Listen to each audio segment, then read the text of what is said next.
صلو علی الحبیب صلی اللہ علی محمد صلی اللہ علیہ وسلم۔ ایک آدمی نے سالوں کی محنت سے پیسہ جوڑ جوڑ کر اپنی بیوی اور بچوں کے لیے ایک خوبصورت نیا گھر تعمیر کیا۔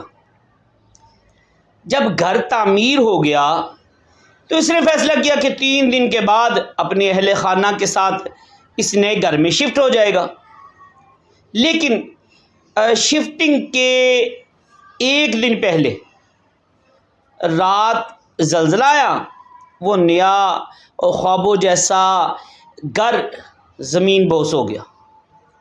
اگلی صبح جب محلے والے، عزیز و اقارب افسوس کے لیے ملبے پر کھڑے تھے تو اچانک گھر کا مالک ہاتھ میں مٹھائی کا ڈبہ لیے حاضر ہو گیا، پہنچ گیا اور سب میں مٹھائی بانٹنے لگا۔ لوگ حیران رہ گئے۔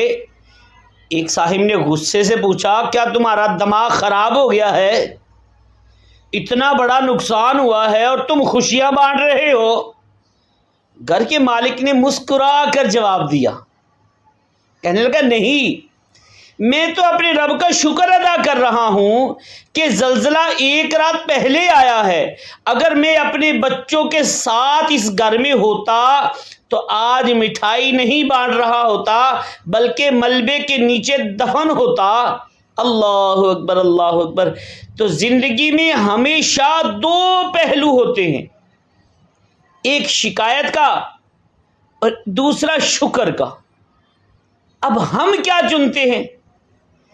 یہی ہماری سوچ اور شخصیت کی پہچان ہے۔ اللہ پاک سمجھ کی توفیق عطا فرمائے، آمین، بجاہ النبی الامین صلی اللہ علیہ وآلہ وسلم۔